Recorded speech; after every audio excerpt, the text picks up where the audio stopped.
vocera de la Casa Blanca insistió hoy en que el 1 de febrero el gobierno del presidente Donald Trump decidirá sobre la aplicación de los aranceles a México y Canadá. Esto a pesar de que también se dijo que la cooperación con México está mejor que nunca. Bueno, el tema de los hipotéticos aranceles sigue siendo hipotéticos hasta ahora, a cambio de una mejor colaboración en temas migratorios y de tráfico de fentanilo, sigue estando en medio de los conflictos bilaterales, o por lo menos de los debates bilaterales, sobre todo después del rudo golpe que le propinó Trump al gobierno de Gustavo Petro en Colombia. La presidenta Sheinbaum mantuvo posiciones mesuradas, pero en la Cámara de Diputados dicen otras cosas. Ricardo Monreal dijo que están preparados para cambiar la Constitución y así enfrentar a Trump, como si lo pudieran enfrentar cambiando la Constitución. La advertencia sigue intacta. El presidente Trump lo anunció desde el primer día de su mandato. Estados Unidos aplicará aranceles a productos importados desde México y Canadá a partir del 1 de febrero. He said that the February 1st date for Canada and Mexico still holds. La vocera de la Casa Blanca dijo que el presidente Trump reconoció la cooperación histórica del gobierno mexicano sobre seguridad fronteriza, pero que el flujo de migrantes y fentanilo continúa. And the president has also put out specific statements in terms of Canada and Mexico when it comes to what he expects in terms of border security. We have seen a historic level of cooperation from Mexico, but again, as far as I'm still tracking, and that was last night talking to the president directly, February 1st is still on the books. De acuerdo con la orden ejecutiva firmada por Trump, los aranceles contra México y Canadá son por falta de compromiso para detener la ola migrante y el tráfico de fentanilo. Sobre las deportaciones masivas, la vocera de la Casa Blanca aseguró que gracias a esta operación, Estados Unidos es cada día más seguro. Y ante los cuestionamientos por la detención de migrantes sin antecedentes penales, dijo que cualquier persona que entra al país ilegalmente es un criminal y por tanto sujeto a deportación. El tema de las deportaciones y aranceles vivió un episodio clave este fin de semana, cuando el presidente colombiano Gustavo Petro intentó desafiar a Donald Trump al negarse a recibir los vuelos que trasladaban a sus ciudadanos. El papelón de Petro incluyó mensajes borrados y acusaciones contra Estados Unidos por tratar como delincuentes a los migrantes deportados. Además, pidió a los más de 15,000 estadounidenses que viven en Colombia de manera irregular que regularizaran su estancia legal en el país. En respuesta, Trump ordenó imponer aranceles del 25% sobre todos los bienes que llegaban de Colombia y amenazó con elevarlos hasta el 50%. Petro insistía en defenderse y pedía al ministro de Comercio Exterior imponer aranceles equivalentes a todos los productos estadounidenses, pero al final se dobló. Luego de 18 horas, la Casa Blanca anunció que el gobierno sudamericano aceptaba recibir sin restricciones a los colombianos deportados. En México, la presidenta Claudia Sheinbaum mantuvo una posición mesurada. Celebró el acuerdo entre ambos gobiernos y aseguró que eso es lo que busca México, diálogo y respeto. Lo cierto es que ante las amenazas de Trump, en la Cámara de Diputados analizan reformar la Constitución para evitar una posible invasión de Estados Unidos. Consideramos simplemente que es una invasión grave a la soberanía y por eso vamos a mantener firmes nuestra posición, y ahí es donde yo refuerzo que si es necesario reformar la ley o la Constitución para garantizar la no invasión, la no interferencia, la no injerencia de nuestra soberanía, lo vamos a hacer. Por lo pronto, el canciller Juan Ramón de la Fuente confirmó que asistirá a la reunión urgente de la CELAC para analizar la postura y medidas ante las acciones del presidente Trump. La reunión será en Tegucigalpa, Honduras, y los puntos a tratar en la agenda son migración, unidad latinoamericana y caribeña y medio ambiente.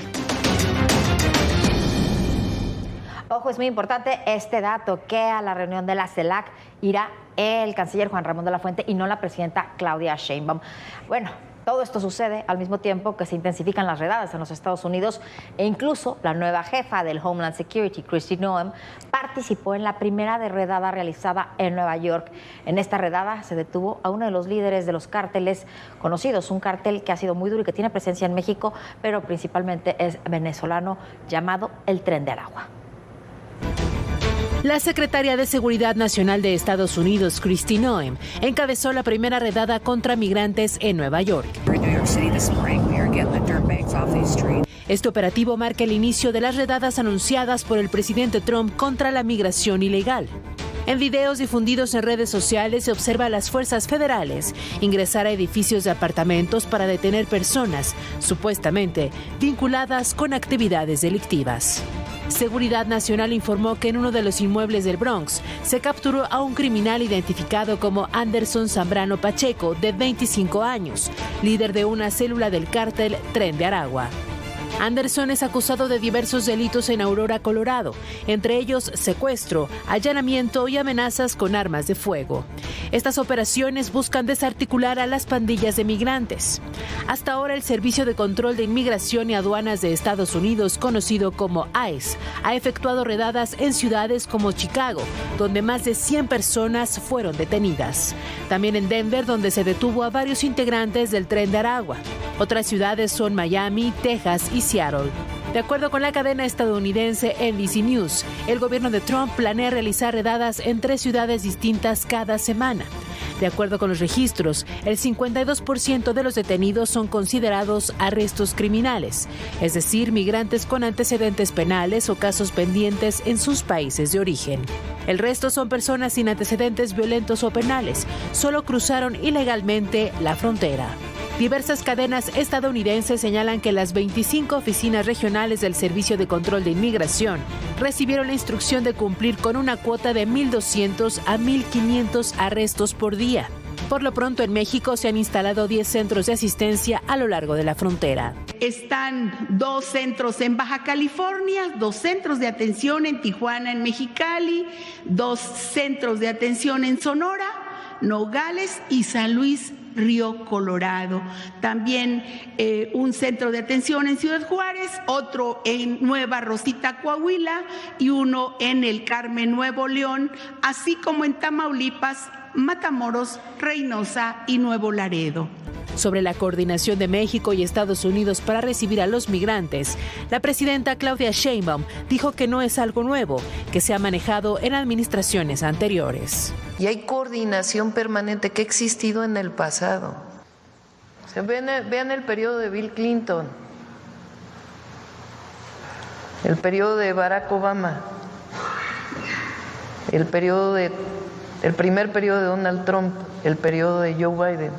Esto es de mexicanos, y también durante este periodo también ha habido recepción de personas de otras nacionalidades en el marco de nuestras políticas. Por lo pronto, cerca de 70 empresas, entre las que se encuentran estadounidenses, se sumaron al programa de inclusión laboral de repatriados, a través del cual se comprometieron a facilitar la contratación de las personas deportadas por Estados Unidos.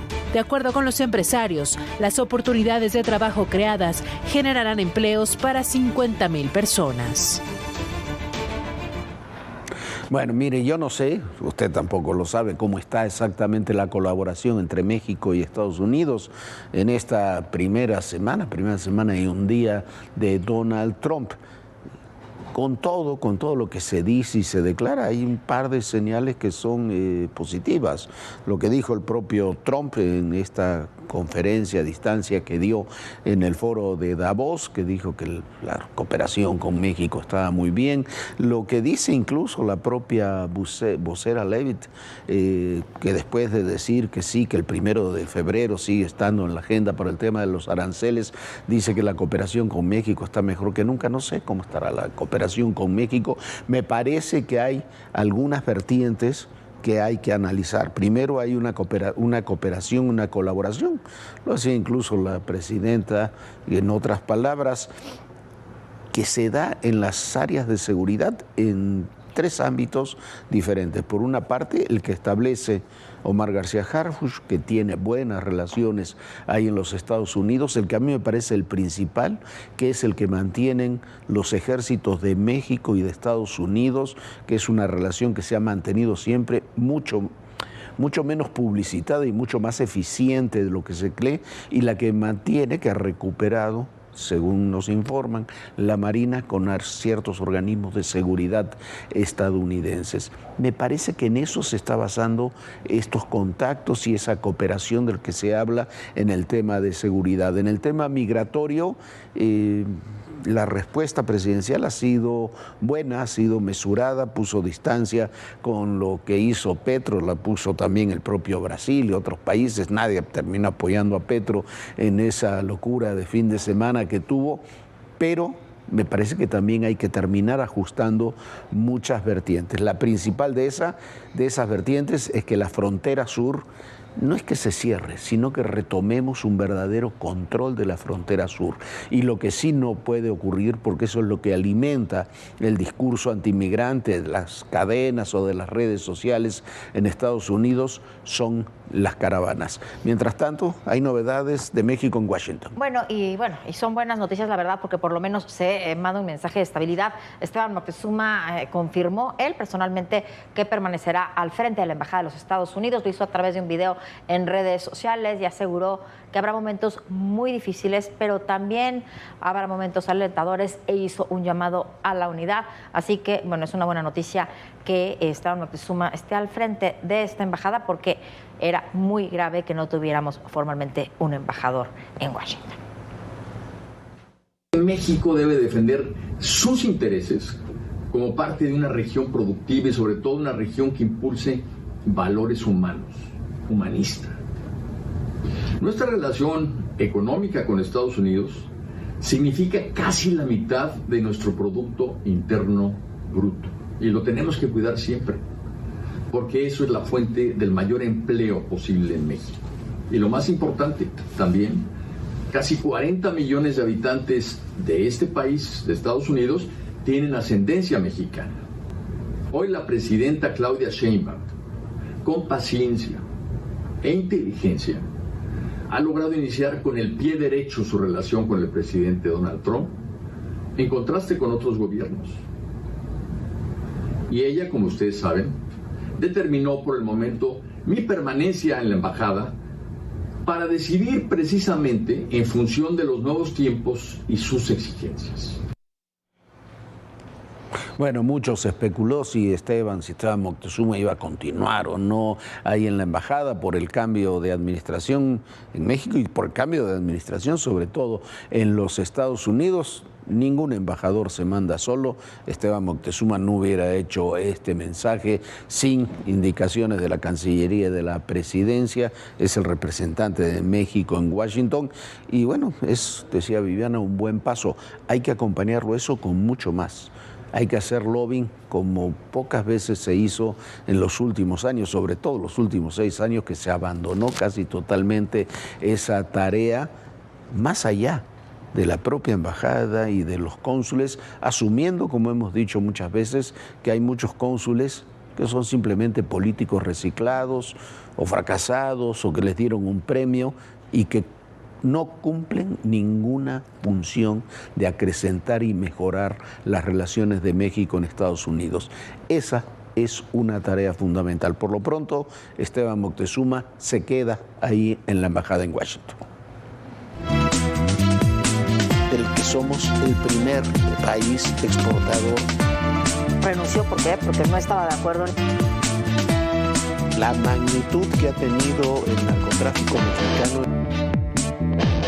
Las confrontaciones, las reacciones.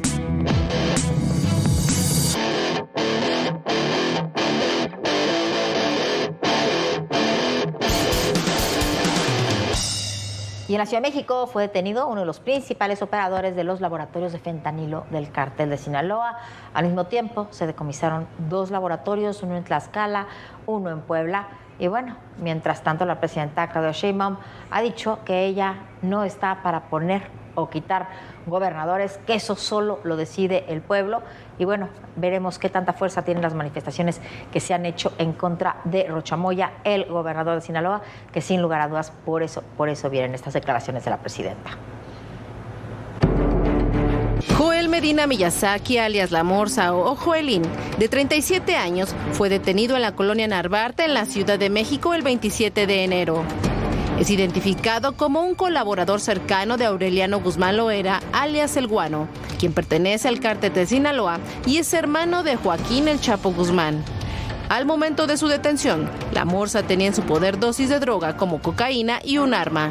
De acuerdo con reportes oficiales, su detención se realizó luego de varios días de investigación por parte de la Secretaría de la Defensa, la Secretaría de la Marina, la Guardia Nacional, la Fiscalía General de la República y la Secretaría de Seguridad y Protección Ciudadana. Derivado de los trabajos de investigación por parte de las instituciones del Gabinete de Seguridad, se obtuvo la localización de un hombre que formaba parte de un grupo delictivo generador de violencia en Sinaloa, el cual se ocultaba en la Ciudad de México. Desde el municipio de Elota, Sinaloa, la Morsa operaba laboratorios clandestinos dedicados a la fabricación de fentanilo y otras drogas sintéticas. Además de Elota, este hombre se movía por el puerto de Mazatlán y la Ciudad de México. En esta última contaba con la protección de una exfuncionaria que le brindaba ayuda para cambiar de domicilios. De acuerdo con la información, la mujer es identificada como La Maru, mientras que medios periodísticos señalan que se trata de su hermana María Eugenia Medina, exdiputada de Sinaloa. Registros consultados en la Plataforma Nacional de Transparencia indican que María Eugenia se desempeñó hasta septiembre de 2024 como directora de la Unidad de Planeación Estratégica y Coordinaciones Estatales del IMSS Bienestar en la capital del país. La Morsa y su hermana ya habían sido señalados de ser parte de la red de Aureliano Guzmán Loera en 2018, cuando el grupo Guacamayas Leaks filtró reportes del gobierno federal. Aureliano es identificado como uno de los principales narcotraficantes del cártel de Sinaloa, con 80 años de edad. Se dedica al cultivo, producción, manufactura y transporte de marihuana, heroína, metanfetamina, cocaína y fentanilo. Y su centro de operaciones está en la Tuna Badiraguato, en Sinaloa. Debido a sus actividades criminales, el gobierno de Estados Unidos ofrece una recompensa de hasta 5 millones por su captura. Además de la detención de la Morsa, el secretario de Seguridad, Omar García Harfuch, dio a conocer el desmantelamiento de 2 laboratorios clandestinos en Puebla y Tlaxcala. En estas acciones se aseguraron 2 laboratorios para la elaboración de metanfetaminas. También fueron detenidas 14 personas con droga y armas pertenecientes a una célula criminal que opera en el estado de Sinaloa. En cuanto al laboratorio clandestino en Tlaxcala, estaba ubicado en el rancho de Atotonilco, Tlaxco. De acuerdo con las autoridades federales, pertenecía a un grupo criminal que operaba para Ismael Zambada, alias el Mayito Flaco, hijo del Mayo Zambada. Además de esta acción, de forma simultánea fueron cateados 3 domicilios en la capital de Tlaxcala. Mientras que en Calera, Puebla, en un inmueble residencial encontraron el otro laboratorio. Ahí detuvieron a 10 personas, entre ellas a 2 mujeres. Se estima que en Puebla existen más laboratorios clandestinos, sobre todo en la zona que colinda con Guerrero. Son parecidos a los que instalan los narcotraficantes en poblados lejanos de Sinaloa y Sonora para fabricar metanfetaminas. Los operativos contra el cártel de Sinaloa ocurren en medio de la ola de violencia que azotan a Culiacán y municipios aledaños. Esto ha generado que miles de habitantes realicen marchas y exijan la salida del gobernador de Sinaloa, Rubén Rocha Moya, quien ha dicho que no se va. El tema llegó a la conferencia matutina. La presidenta Claudia Sheinbaum reiteró que el pueblo decide quién gobierna. Piden que no haya autoritarismo y luego piden que el gobierno federal intervenga para quitar a un presidente municipal o a un gobernador. Nosotros lo que hacemos, y es nuestra responsabilidad, es coordinarnos con todas las instituciones de los gobiernos estatales, municipales, y ahí donde haya algún problema con algún gobierno municipal, pues no nos corresponde al gobierno, le corresponde en todo caso a las fiscalías.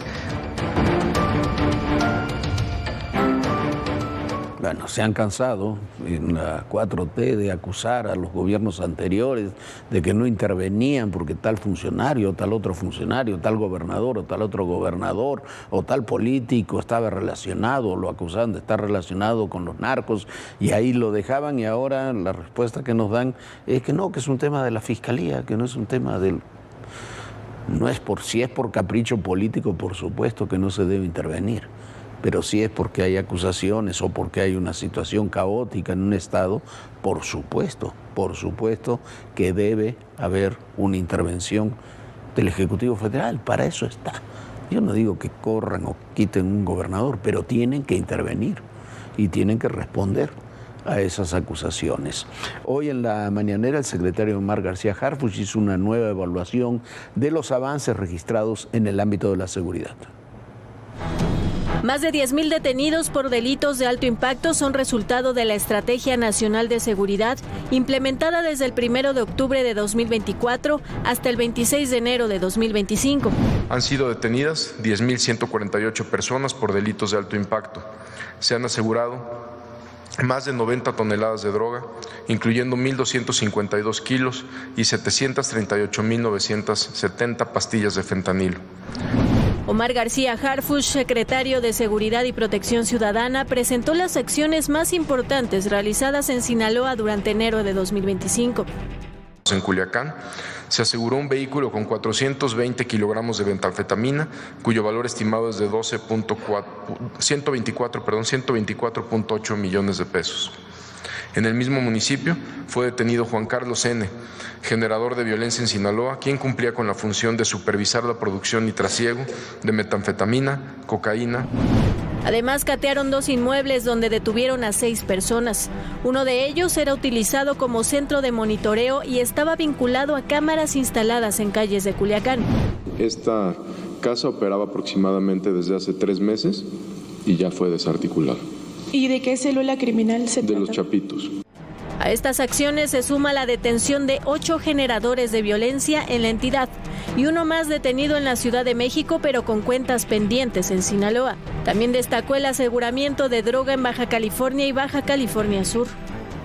En Tecate, Baja California, elementos del Ejército Mexicano y de la Guardia Nacional aseguraron 560 kilos de metanfetamina y 30 kilos de fentanilo, con un valor de 416 millones de pesos. En Baja California Sur, en una operación encabezada por la Secretaría de Marina, en coordinación con el Gabinete de Seguridad, fueron detenidas 9 personas y se aseguraron más de 2 toneladas de cocaína y 3.420 litros de combustible. Ciudad de México, Guerrero, Jalisco, Colima y Nuevo León son otros estados en donde llevaron a cabo detenciones importantes. Para ADN 40, con información de Carmen Sánchez, Fuerza Informativa Azteca. Bueno, ¿y qué pasa cuando una mujer ha sido víctima de violencia intrafamiliar y ella demanda al marido? Bueno, muchas veces este es el caso de María Fernanda Turrent. Pueden acabar en la cárcel. Esta mujer fue liberada ya el día de ayer luego de ser acusada por su ex esposo de secuestrar a sus hijos. Estuvo recluida 5 días en el penal de Santa Marta. Mafer, como es conocida, vivió violencia extrema de su expareja, misma que también tuvo violencia hacia los hijos. Y bueno, así estuvieron las cosas.